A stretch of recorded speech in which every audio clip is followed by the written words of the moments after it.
The seagulls follow trawler. It's because they think sardines will be thrown into the sea. Thank you very much. Talking nonsense. So I thought, no, enough's enough. Why should I put up with that? Talking nonsense. So I thought, no, enough's enough. Why should I put up with that? Don't back down, double down. Don't back down, double down.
Yes, here we go. It is post-match push time, and Celtic rack up another 4 goals, 10 goals in 2 games. The boys are back. It would certainly seem anyway. And speaking of the boys being back, I am joined tonight by Phil McGinley and Johnny Logue. What's happening, lads? How we doing? Fantastic, mate. Feeling superb after that one there. Nice 4-0 victory. Can't go wrong with that. Johnny, it was easy days at the end, of the outcome. You know, it was easy days. I can't get my words out, man. It was easy days in the end at Fir Park, wasn't it, big man? It was at the end of the day. It was a bit of a stroll in the park. We missed a few early chances as some of us were getting a bit frustrated about Phil. But yeah, it's not just you, Phil, all of us. But at the end of the day, yeah, nice to see us getting back into a bit of rhythm. To be fair. Definitely, and it looks like we are back in rhythm, guys. I'm going to start with that because it does feel as though whatever cobwebs we seem to be carrying, I don't know what it was when that mini slump, because it actually coincided whilst playing the Champions League games, and I thought our form might improve with that intensity, you know, being every couple of games. And obviously, you know, to contradict that, tonight's game was a midweek game, so it's 10 goals in the space of 4 days now. Who knows, but definitely feels to me as though we're out of the slump and back to doing what we do best, and that's putting teams in Scotland to the sword. It's a shame we've not done it in Europe as of yet, but that's for a different show. Today we will reflect on 4 goals and a semi-final berth achieved in the League Cup as well. Before we get kicked off and stuck right into it, obviously we will do the, what do you call it, Phil? The subliminal advertising or something? It's subliminal messaging, although our screens are covering it, so you can't see it. So remember to subscribe, like, comment, share, slag my hair, whatever you want. It's all good. And if you want to become a Boise Bus member for the small fee of a patron, as so many of you already have, it does help the bus keep ticking over. A big shout out to one of our guests as well, one of our regular viewers. I've been told I'm not to embarrass them and tell them their identity, but they sent me an early birthday present, guys, and they sent me the spondoolies to go get one of those new Adidas Originals Celtic zippies that have just recently been released. So massive thank you to you. You know who you are. The rest don't, but that is entirely your call. But a big thank you for that generosity. Right, okay. Motherwell 0, Celtic 4. Let's kick off when we looked at the lineups. I'll come to you first, Phil. James Forrest doesn't get on at all game after a hat trick. I think everyone, everyone in their gran had picked. He'll get a follow-up appearance. He didn't even get a minute on the park. Giakoumakis, again, I find it fucking bizarre that he was out the team, albeit when he comes on and he's instantly, I mean, I don't know if he watches the bus and he's just taking the piss out of us or what, but he is constantly in pain. He's always in agony. And again, tonight, I thought, is that someone who's carrying a knock and he's shitting itself at the slightest contact because he's conscious there's something underlying there? And is that what Ange is aware of as well? And hence why he's not getting these regular starts. Tony Ralston taking it, I thought, was unlucky as well, considering it's a League Cup game. Of course, Aaron Moy held on to his jersey. We knew that he could play well. He would hold on to his jersey. And that's not me being a prick, by the way. I generally think, like, the evidence is there of what we've been saying in the bus for a few weeks now. In goals, Segrist came in, and we all wanted that as well. So the lineup, there was a few eyebrows raised though tonight, Phil, and obviously we're going to talk about how delighted we are with the game. This isn't me being negative. We're just doing things in chronological order, as it were. Aye, because common sense would dictate a player gets a hat trick, and you're like, well, he's got to retain his place, especially being a League Cup game, which, let's be honest, is the lowest rung of the priorities. So you think, okay, James Forrest just came in at the weekend. To many fans, surprised, because a lot of fans have written them off. Include I've been critical of James Forrest over the years, and I thought he's not going to contribute that much this year. But came in, banged in a hat trick. So again, you're like, surely he's got to keep his place. But definitely. Ruthless for Ange, ruthless, mate. And as for Giakoumakis coming on, it was almost like somebody must have like a voodoo doll of him and just like pricked it with a pin or something right in the bag, because he just went in like nothing. Like, it was like, what was that all about? He's holding his lower back, and then you watch the tackle again, and you're like, what happened there? Because I think Michael Stewart on commentary was trying to suggest, was it like a knee grazed him in the back or something? But it was just like so random. It looked innocuous, didn't it? It really did. And of course, if it's lower back, you're worried what could happen, because back injury could be a really severe one. But he was up a bit like a madman. I know. The weekend he picked up a knock in a 50-50 with Hibs defender, then scored 36. Scored with one leg, I know. I mean, Johnny, Giakoumakis is out there to give us the fear, isn't it? We can get your thoughts on the rest, and we can go through the other omissions as well. But just quickly on Giakoumakis, Johnny, he does give you the fear how often he seems to be in agony these days, isn't it?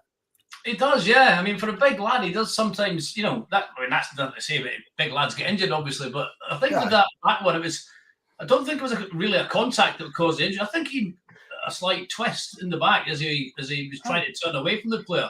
And, sometimes that can be one of those things that when you first feel it, it can feel really sore. And then after a minute or two, it kind of clears up, as in suggested by the way he raced back onto the park. He's good at letting you know he's in pain, though, isn't he? Yeah. He gives it all the theatrics. I'm like, no.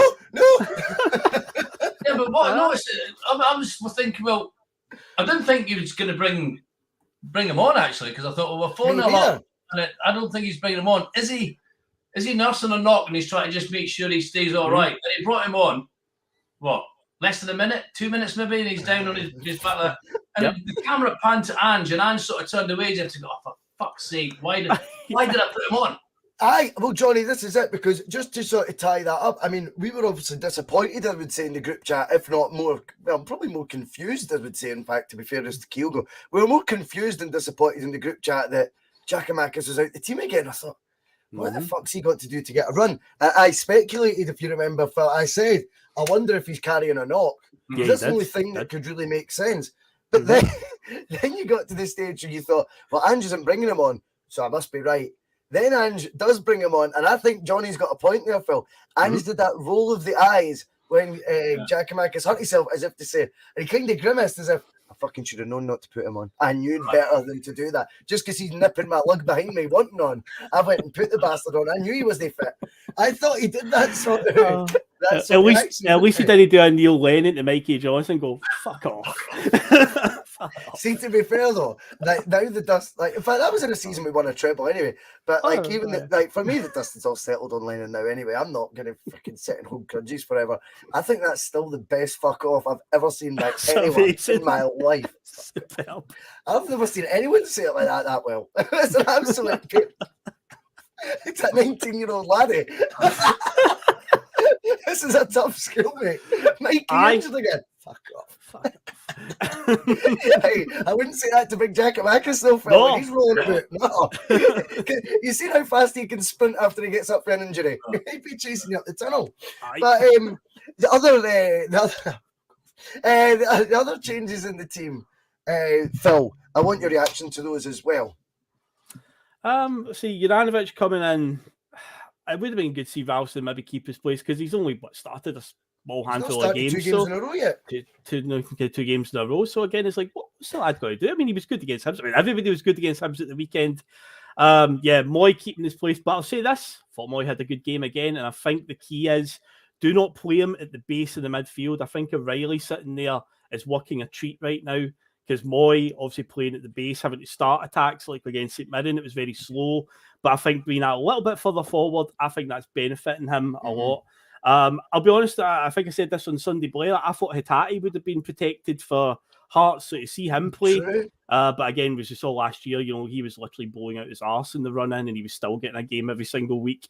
And he scored a lovely goal as well tonight, so what do I know? But overall, though, in terms of like the changes, it's obviously worked in the end, so hey, what do I know, But I would have maybe like seen maybe Ralston at most, maybe keep his place, but otherwise, the Siegrist coming in was a fair shake. The right decision. Yeah, because when else is he going to get a game at the moment? Right. So it's like he's got to be the cup goalkeeper, isn't he? He's going to be. Yeah, the only problem with Siegrist is it's one of these double-edged swords. You actually want somebody to have a right go at us and force him into let us see exactly what he can do in a Celtic shirt and in goals. But he's really, that's 2 games he's had, and he's had really not an awful lot to deal with. As far as making game-changing or game-saving saves, I'd like to see him getting a bit tested a bit more, and he might well do in the semis. But of course, the one good save that he made tonight, Michael Stewart tried to claim it hit the post. I think I went at the post. I was like, what? Usually Michael Stewart's quite good, but I was like, you're way off the mark there, son. I know, but he'd sort of said before that, I'm sitting right behind it when he shot that, took that shot. We're right behind it. I'm like, if that's in your line of sight, mate, how the fuck did you hit that out the post? Aye. But Johnny, I think Siegrist definitely is good. See, the thing is with the Siegrist one, Johnny, right? I'll come back to you, mate. I totally understand what he's doing in terms of Siegrist's integration into the team. Now, maybe it is easier to read when it's goalkeepers, right? Fair enough. But he's getting the cup games. Hearts is league goalkeeper and being his European goalkeeper. Siegrist is going to play the League Cup, and I would guess the Scottish Cup as well. That's fine. I see that, and if Siegrist does well enough, as I say, I don't want it to be virtue signaling. I said this the other night. I want it to be because if he really does, excel in these cup competitions, it's with a view to trying to battle for that jersey in the league games as well. That's fine. I get all that, and I like the regular use of Siegrist in the League Cup so far.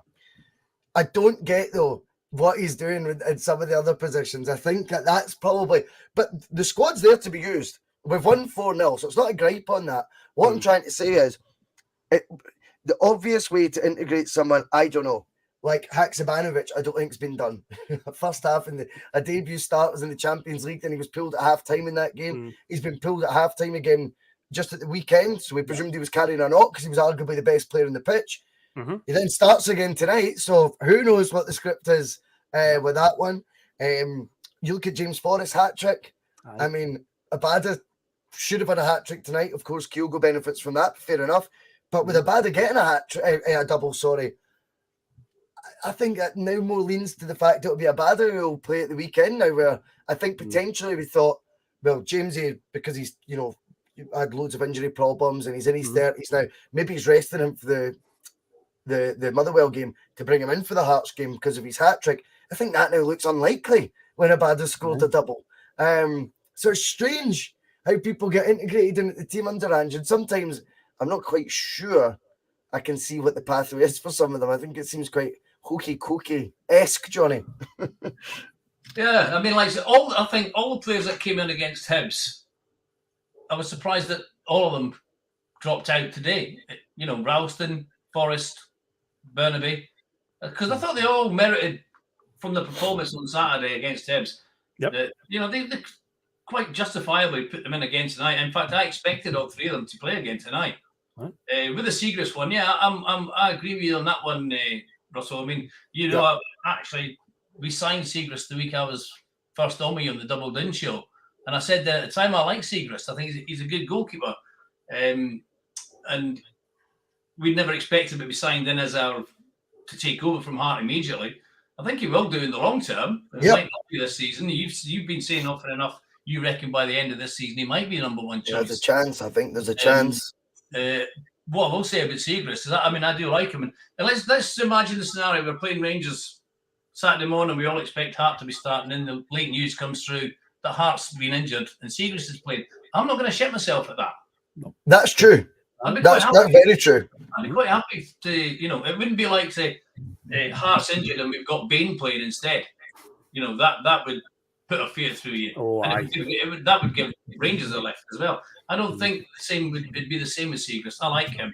And I do think he looks like a goalkeeper, and I think he'll be a good long-term signing. Yes, I agree with that. I think for Tony Ralston's point of view, for example, is one of the other ones, and we'll go into the goals now in a wee second. It's a lot more positive and upbeat. But I just think for Ralston's point of view, he's not started 2 games in a row yet this season. I think he's unlucky.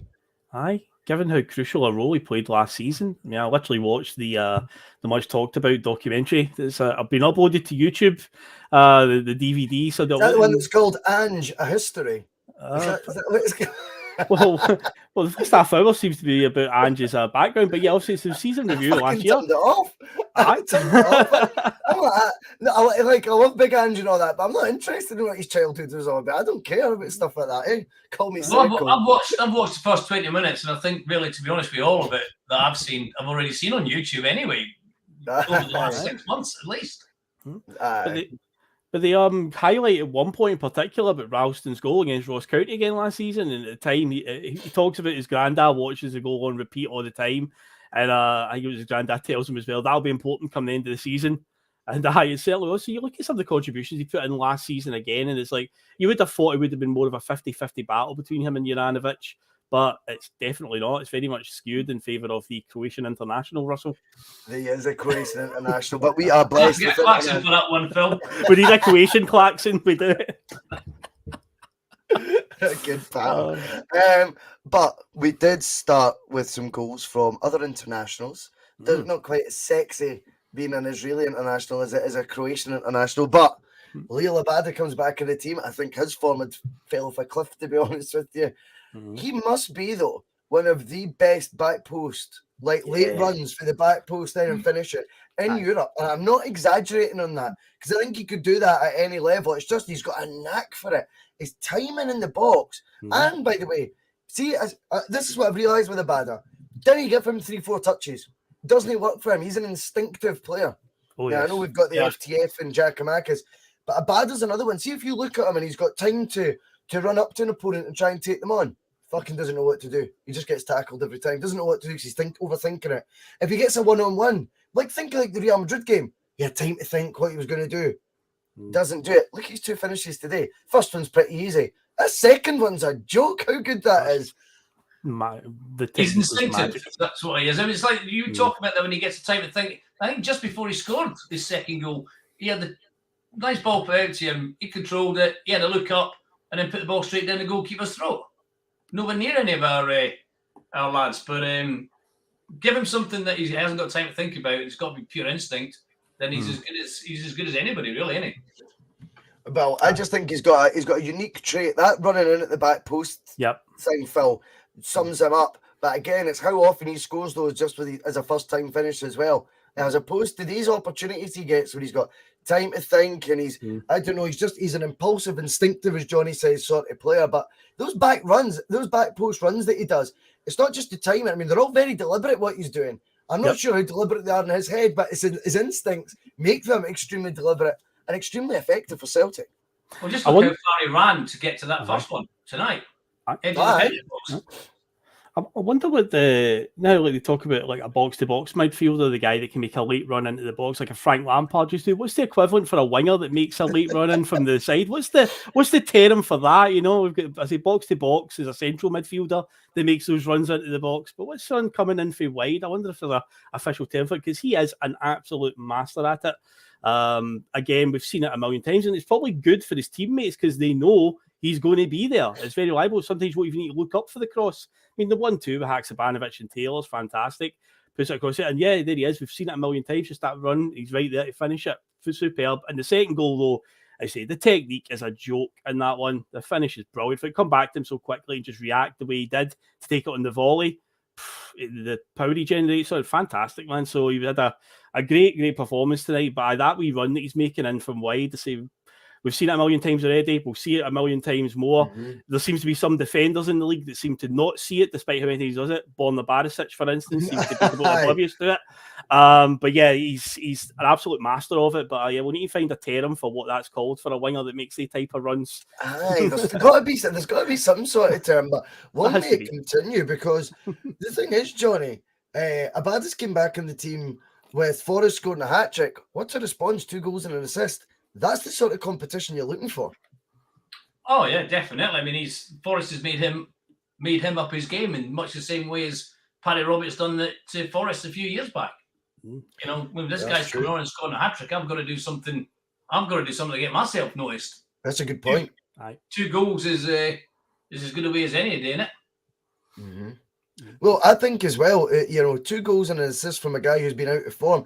Is it the fact that Forrest gets that hat-trick that plays a big role in that, Phil? Do you think is that what you're seeing in front of you, of how competition can spur players on? It's not being, if you say or drop someone on here, folk are going a total hissy fit about it, thinking having a personal attack on them. I think this is a prime example here of Forrest came in at the weekend, knew he had to make an impression. Obviously wants to do his best every week, but it's just that extra edge when it's his first start of the season, things like that. He scores his hat-trick. He was so determined to get that 3rd goal as well. Then Abada comes in midweek. Forrest sits this one out. Abada, whose forms fell off a cliff, he doesn't just need to get his form back. He needs to get his shirt back, because it looks like, well, Forrest is on a hat-trick. He's, odds on to start at the weekend. So he gets 2 goals and assist and then goes back over to you, Ange. I think that's where you're seeing there a wee microcosm. That is exactly what competition brings to a football team. We've said it before on here about being healthy for the team, and I think we've seen a sort of conveyor belt so far this season in that position, because Maeda started the season playing on that side and didn't really start very well, and then Abada came in and scored the hat-trick against Dundee United in the 9-0 win. Then we had Rangers after it, and it's like Abada's got to start. Took his chance there as well, bag 2, and then you say his form has dipped a wee bit. So he will have seen that hat-trick at the weekend from Forrest and thought, if I'm getting another chance, that I need to up my game again. And again tonight he certainly has. But I still think it's Abada's shot, at the end of the day. I still think he is the one that's going to Forrest, I think I think he knows his role with the team now, where it is going to be a bit part player. But if he comes in, he definitely knows after tonight, Phil. But if he comes in and contributes like he did at the weekend, then that's good for our point of view, that we can rely on him. I don't get the impression at this stage in his career, and just sort of general person, that Forrest he is going to be going into Ange going, unhappy about it, raging, saying, "How dare you drop me?" stuff. I think he'll accept that that's his position in the pecking order. So yeah, if he comes in again in a few weeks and does that again, then so be it. But I think for the moment, Abada is definitely our best option on that side, and when Jota's fit on the other side with Jota. Yeah, I think you're probably right with that, Phil. Does it show a good side to Ange, though, Johnny, that what we've got in this manager is, I don't know why everyone thinks he's like their uncle and all that, and this guy's ruthless. I think he removes all emotion, all sentiment from every decision. Yeah, if you say anything that scrutinises Ange Postecoglou, probably opinions that he shares himself on reflection about certain things, fans go mad as if you're slagging off their uncle. It's mental. I'm like, I don't think he shares the same sentiment when he makes decisions. I think he's absolutely ruthless. James Forrest suffers from that ruthless decision tonight. But I think for our point of view, there's something to be admired that Postecoglou can do that, because the easy decision tonight was you started James Forrest in the back of his 100th goal, his hat-trick, and all the news headlines that he's had the past few days. Yeah, he is ruthless, and it's one of the. It's a good trait for him to have, because us as supporters, we think we can, we try and guess who the team's going to be. And tonight, I think everybody would have probably agreed that Forrest would play, Burnaby would play, Ralston would play. Yep. And they didn't. Yep. And so if we can't get it right, the opposition managers, they can't try and say, this is what Celtic are going to do, because he's going to play him there and him there and him there. Then he looks at the team sheet and says, we can fucking rip that up and throw it away, because that's not what we've got. But he is ruthless, and he's single-minded, and he does what he wants to do. And that's why we can't. That's why very few people will pick an exact team. I think we done it one night on we did. We tried picking the team, didn't we? Or I think we did. On the WhatsApp group, and it was Miracles never cease, mate. Miracles never cease. And I can't remember what it was, but I think Terry was the closest to it. Terry got the closest to it, I think. But you just can't guess what he's going to do. He is ruthless, and he has to be. And he hasn't survived 26 years in management at whatever level people want to say it's been at. He hasn't done 26 years and had success for 26 years by being your mate. But at the same time, we flip that. Say, well, he's definitely got his favourites, Kyogo, for example. So it's a bit of, a two-way street almost now. Ruthless in some aspects, but maybe got a blind spot in others. Yeah, absolutely. Absolutely. That may well be the case. Certainly with Forest definitely received what was a business decision. It was all business, no emotion. Gon yourself comes in and he says, we need to stop the Kyogo v Giakoumakis debate because they're both different players with great quality and contributions to the team. Support both while they're fit and available. I really hope that's not aimed at us. You must be talking to someone else in the group because is it not one of the best debates is out there as a Celtic fan deciding which one of our two brilliant strikers you would pick? Last season's league top scorer or the darling of the sport who carried us the first half of the season. I'll carry on having those sort of debates. I think they're brilliant. I think they're healthy. Right. I think that's our gift as Celtic fans to be able to have those debates. I think it's a wonderful time to be a Celtic fan when you're debating between Giakoumakis and Kyogo. So we're not going to stop that debate. That debate, I think, will rumble on all season. And I hope that you get involved in that debate as well, Gun yourself, because debate is kind of the point of the podcast. I can't help it. I mean, if we stop talking about everything people say stop talking about in the comments sometimes, I would come in and say, Phil, I think we did good today. Not great. Wasn't brilliant. Wasn't bad. Wasn't rubbish. It was good though, wasn't it? We'll wait and see at the end of the season. Right, we'll wait and see it. Bye. That'd be it. That'd be fucking done. If you've honestly so I think we do support both of them anyway. I mean, we do support both of them. In fact, I think everybody that's on this bus, and certainly those of us that are in the WhatsApp, we're all desperate to see them both playing at the same time. And I'm not talking about for 15 and 20 minutes once a game is done and dusted at 4-0. I'm talking about from the start. Yeah, well, definitely. So this is it. The Egyptian King comes in, Johnny. I think he's got the same mindset as you. He says it was great to see Giakoumakis and Kyogo both on the pitch tonight. Do you think Ange's teasing us that he will be playing with them soon with a tweaked formation? Phil, I just don't see him tweaking that formation. No, I don't think so. Funny enough, at the weekend, he had them on the park momentarily, and that was when Kyogo came on and Giakoumakis then injured himself. Both got injured. They both did. Yeah, against Hibs at the weekend, Kyogo came on as a sub, and I was like, oh, they're both on the park at the same time. Here we go. And it was literally 30 seconds later, Giakoumakis was holding his thigh with that 50-50 challenge with the Hibs player. Then he scored. Seems to aggravate it a bit more than he's off. And it was like, oh, well, that didn't last too long. It was like the Edouard and Dembele thing a few years ago. We only got to see it in fleeting moments. I don't see him changing the system, but at most, if he was going to play the two, if he was going to do it in a starting lineup, it's going to be Giakoumakis through the middle, and Kyogo's going to play one of the wide positions because Giakoumakis can't play as a winger. Kyogo can to a degree, but I still don't see him changing the formation, the 4-3-3. It'll be that. Yeah, it'll be that shape.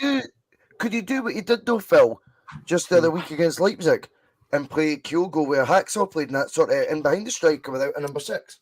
I think that has been suggested on here by somebody else on the bus. Said that about what about playing him in that sort of like playmaker, the number 10. He'd never really done it, Phil, until the introduction of Haksabanovic.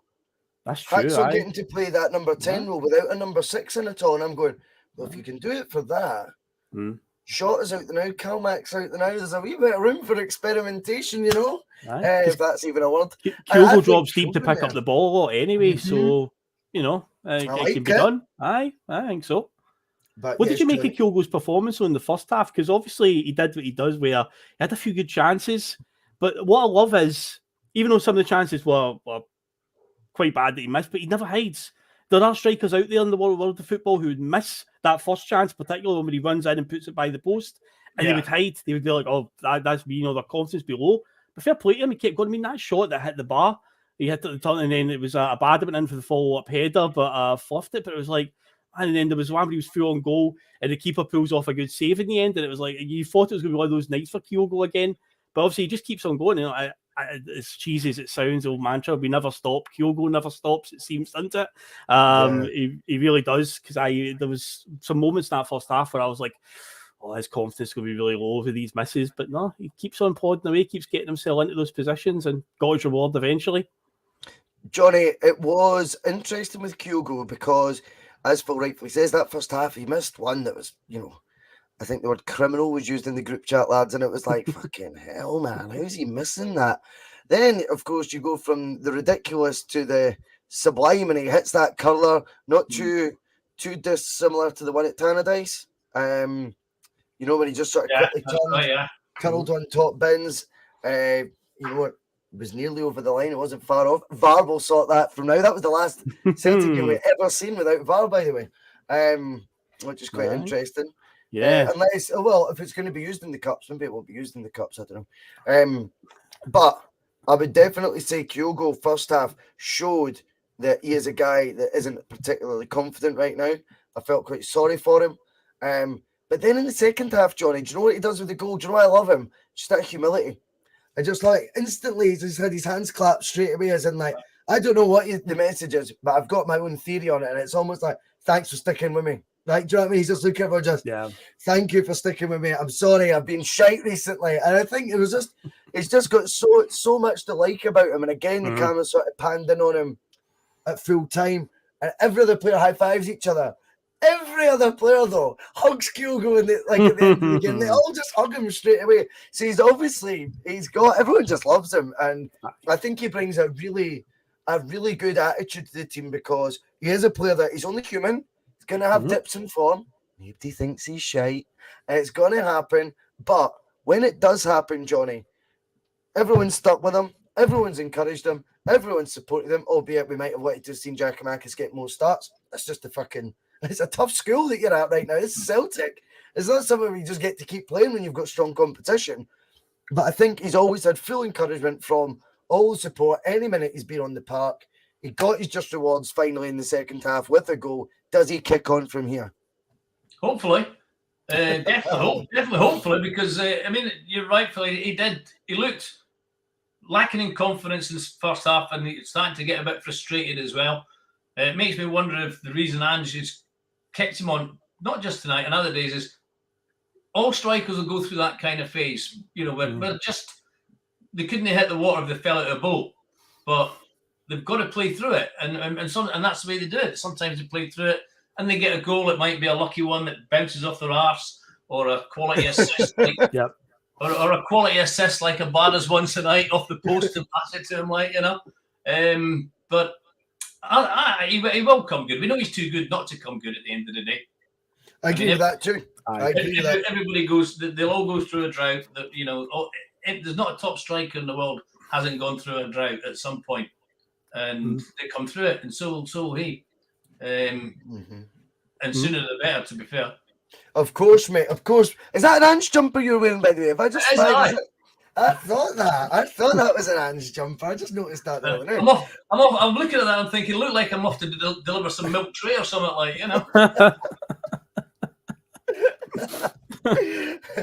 Anyway, Phil, what else do you want to talk about, mate? What else are we going to talk about? I've got no idea. I've got no idea what else we're going to talk about. Someone can come up with something. I know it's obviously positive, the result, but there was a few shaky moments first half in Moritz Jens in particular. That was a wee bit.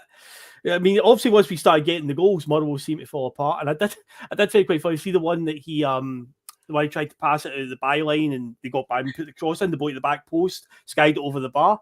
I think after that, the commentator says, like, Motherwell should be 1-0 up. And it's like, mate, we should have been 3-0 up before Motherwell went 1-0 up. Never mind that. So it was like, oh man, we were more chances, but there was a real danger there that we could have conceded. But he seemed to settle down once we started getting the goals. Motherwell just seemed to just fall apart after that. But there was a few concerns, a few shaky moments early on. A long ball that bounced over him and stuff. But when he tried to shepherd out. That's that one that talking about, yeah. It's so fucking weird that. He just like stopped. He didn't even shepherd it out though, Russell. He stopped. He just stopped. You know, I could have nipped in there and got it. I couldn't work out what he was doing then. I think his best display I've seen for him was actually against Leipzig this time last week. Yeah.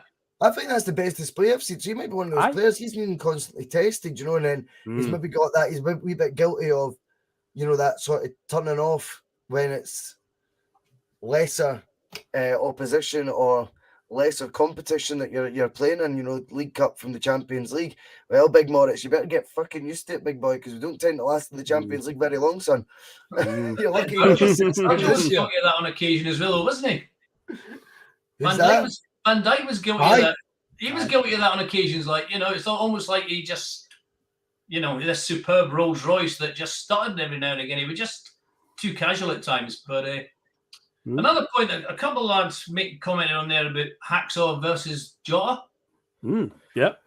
Because he's got an amazing touch, that Haksabanovic. Yeah. I mean, there was on Saturday against Hibs, the ball that came over the top of his shoulder. Yes. And it never came to nothing in the end, but the control to bring it down was awesome. And some of his control tonight and his quick feet and good control, the bit tricky, he can take the ball in a tight situation and you're quite confident that he'll do something with it. I think he's going to look a quality player. But we need to get 90 minutes out of him. We just don't seem to be doing it at the minute. Whether he's carrying some kind of knock or whatever, I don't know. But he looks like he's a player.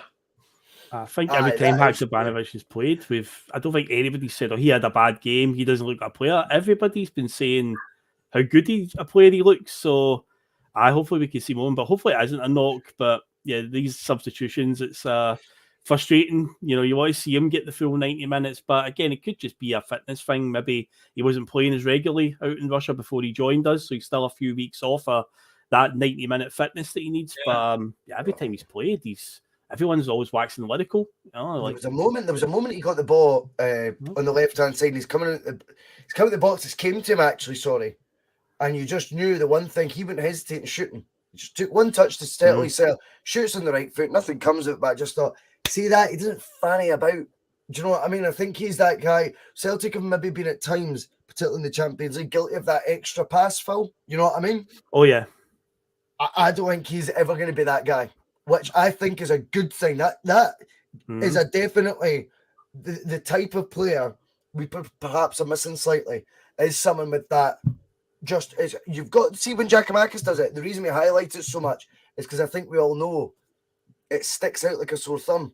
All of the other players, and I'm not being a prick about them, it's just how they are, but they would pass it right in at the goal line, do you know what I mean? And then tap it in from there. Whereas I think Haksabanovic, he sees goal, he shoots on sight, he'll take a touch away from him, boom. I don't mean a Ryan Christie shoot on sight tactic. But definitely I think Haksabanovic brings a directness. And again, I've said this before, he's gallus. He has a streak of confidence about him, which I like to see. He's not a big show pony, do you know what I mean? He's not just doing all the tricks for the sake of it. It's just, I get the ball, I see the goal. And if I'm dribbling, he doesn't dribble down the line often. He dribbles towards goal. Yeah. Everything he's doing, he seems to home in on goal. It's like it's a magnet for him. When he's got the ball at his feet, he just runs towards goal. Even if he's not looking for a shot, he just homes in on it. I think that directness is going to make him a key element of this team. Correct me if I'm wrong. Do we have him on an obligation to buy or option to buy? Or obligation. It's something like he's on loan, but at the end of the season, we need to pay whatever 1 point something million. But I think it's something to do with the sanctions imposed on Russian businesses. They can't do a money transaction, basically. He's definitely long term at Celtic. I've heard stories that it's a 5-year deal essentially, but right now this first year is technically a loan, and then we'll buy him. Cool. But I mean, that's cool. Is that the same as maybe last year? Then is it? Yeah. Yeah, it'll be similar. But I think the reasons behind it is something to do with all the sanctions being imposed on Russia, which kind of worries me, because what if the sanctions are still in place in a year's time? What happens then?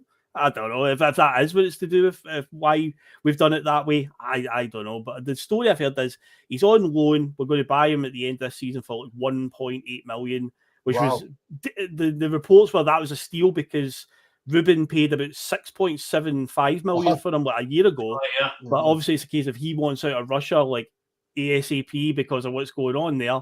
And so the story I had was an obligation, but technically right now he's just on loan. The Abelgard one's a bit weirder, where it's a loan essentially, and he will probably go back at the end of the season. It's like, but they're not even calling it a loan. No, it's like a 1 year fucking. I can't remember what the term was that they called it. Suspension of the contract, isn't it? It's almost like a sabbatical from the whatever Russian club he plays for. So he's like sabbatical to go and play for Celtic. Come back. It's like he's on a permanent 1 year deal at Celtic, but then with the deal is that he goes back to Rubin Kazan after, unless we're willing to match whatever silly fee they'll put on him. What did you make of him tonight when he came on? I thought Abelgard looked all right. There was one moment he was involved in a sort of sliding tackle, just into the Motherwell half, and then he just shows that wee bit of dig while he was on the deck to sort of hook it clear, and I was like, I like that. We've not seen really enough of him yet, though. No, nothing like enough. But to get in that team in that role, I mean, if this is a Celtic team that has Cal McGregor normally playing the number 6 role, it then was a team that adapted to not having a number 6 at all. It now has Matt O'Reilly as the number 6. Moy can't even get in there now. He's playing number 8 again. Thought he did okay tonight. I thought he was pretty good. To be fair to him, but I can't for the life of me understand how we've got so many number 6. I mean, Ideguchi's got no chance of getting that team. He must be about number 6th or 7th choice for the number 6 role. Aye, I think so. I think he'll be gone in January. Yeah, me too. Yeah. It wouldn't surprise me at all. It's not the stories were, Russell, when we signed the trio back in Japan back in January, it was Maeda and Tatati were like the priority signings. It was well reported. Ange wanted Maeda before he even got Kyogo. Tatati was like highly sought after, so they were like priorities. But the way it was getting reported by journalists that appearing on our podcast and other articles that I read, that we were just getting Ideguchi just because we could. It was like it just got offered to us, and essentially we just went, aye, okay, we'll take him then, because there were stories that he went to Leeds United a few years ago and never even got a game for them. And yeah, a lot of Japanese-based journalists were quite surprised that he was going back to play in Europe again, because so there was a weird one. And it looks like did he not spend a fair amount of time on loan in Germany when he was actually at Leeds? He was basically never at Leeds. Yeah, he just looked out the 2 years he was there. I can't remember who it was. He said it might have been Mark Kearney had said it was. I think it might have been market. Something to do with visas or it could be something like that. Something like for whatever reason. So he signed for Leeds, but then went out and probably played for more than one German club over the couple of years. But I don't think he made an appearance for Leeds. I think Ronnie's probably on the money there, who comes in with the comments saying he thinks Gucci was brought in to help settle Kyogo, Dyson and Rio, because of course Ideguchi, albeit brief, had been in the UK before, so I think there is an element of that undoubtedly. Again tonight, I mean, when James McCarthy's getting 15 minutes before you, and we know he was trying to punt James McCarthy right up to the end of the window, then and Ideguchi's sitting there with the trachea on, it's like you've got eyes fucking miles off it. So it's one of those ones. I mean, we've got to be honest as well. Like, Angie's strike rate with the signings has been really, really impressive. I've said before, a bit devilishly, a bit of fun in it as well. But I do think when you look at his forward-thinking signings, they are night and day compared to his defensive ones. CCV, I think, landed on his lap at 1 minute to 12. Jens has been hot and cold. He's done well, though. He's done well in the whole. He's not a world beater. Starfelt's not a world beater. He's not, for Celtic to spend $4 million, I don't think $4 million's a lot. But when we do spend it on a defender, we probably expected a bit better than Starfelt. And Berna, by the jury's out on, I suppose, as well. Juranovic, he got spot on. There's no two ways about it. For $2.6 million, he's a very, very good piece of business. But I think when you look at the players I just signed, and from the midfield up to the top, you go, fucking hell. He knows a player. He knows a player in those positions. Like, fuck, he's got an eye for that. But anyway, we'll call it there, lads. 9:20 as well. It feels so early for it to be the end of the show. But that's been brilliant to have you both on. A wee post-match push for the League Cup. Phil McKinley, we've got the TNF tomorrow. I'm being joined by your co-pilot. Your co-driver, I should say, Liam Greenlaw, the punk duck warlord, is jumping on for some TNF tomorrow, the Thursday night forum. I'll be looking for everyone in the comments then to get as heavily stuck involved as possible. I'll let you talk about nostalgia in a minute, but you might be aware, you might not be aware actually, but we are starting another new show on the Boise bus. Mm-hmm. We are going to go, God, wish me luck. We are going to do a midweek morning show. It's going to be called Boise's Breakfast Bar. It's the same old shite, right? It's just going to be in the morning instead of in the evening. So basically, we do the Monday Club on a Monday night, and then Tuesday's sort of like the day off. Do you know what I mean? So, or normally the day off. And then I'm like, well, fuck it. I'll just go on a Wednesday morning. So the middle of the week, on in the morning, the only Celtic pod that'll get up at 8 a.m. to 9 a.m. and do a pod. Why fucking not? On your way to work, get it on. Just get on YouTube. So make sure your notifications are turned on, because Boise's Breakfast Bar begins next Wednesday. Phil, Nostalgia Friday. We are right in the middle of Martin O'Neill month. And what a series this has been, mate. Oh, Where mate. are we going on Friday? Have you got your sombreros and beach balls ready? Because we're going to Sevilla in the next one. We're going to be talking about the run to Seville, the UEFA Cup final in 2003. Now, obviously, we didn't win any trophies that season. We're well aware, but we'll still talk about I said at the start with nostalgia, the Celtic years. We will look at seasons when we don't win anything. We'll analyse where we could have improved it, where we went wrong, what caused that to happen. But it's going to be good talk about that. And also, Jonathan will be joining us as well. It'll be a four-man team on Friday night. I messaged Jonathan today and says, do you fancy coming on to talk about Seville? And he was like, yes, but he's kind of does what he was talking about the run up to Seville, but maybe not the final. But yeah, Jonathan will be joining us as well. And so that's a smack bang in the middle of the Martin O'Neill era. But yeah, I'm looking forward to talking about this one because there's a lot of good parallels again, like we saw in last week's one. And again, it will just a point you made about when that Celtic team, did get hurt, they would come roaring back. And as we see with the way this season we're going to talk about ends, and then look at how the next season goes, they certainly do come roaring back after what happened. So don't annoy them. Don't annoy them. Definitely not. Definitely not. No, looking forward to that on Friday, Phil. 100%. Saturday is going to be tricky because we're 12:30, aren't we, at Tynecastle? We are, yeah. It's a lunchtime. So I am working. So if anyone's looking out for a post-match pish on Saturday, then it is going to be that later time, I am afraid, unless Phil wants to do it in the afternoon. I've got no issues with that either, but I'll definitely not be able to do anything until about 6:30, so it will be quite a bit later, but sometimes we did the 6:30 one 2 weeks ago for the St Johnstone game, and it worked fine. Yeah, they're there and they're always there, Russell. I've watched it, man. They're there and they're always there. God bless every one of them. Well, God bless my cat, because he spewed all over my room right before we went live. My room's got a funky smell to it, so I'm going to go and do some more cleaning and pray for Bagheera, because I hope he's okay, the wee fucker. He's worried me. I've actually been thinking about him during the show, so I am going to go. I will love yous and leave yous with some Chris Sutton. Some of his comments about me deliberately trying to cause controversy. Well, I work in the media now, and you've got someone sitting there next to you who's an embarrassment to the media profession. He's an apologist. He's a charlatan.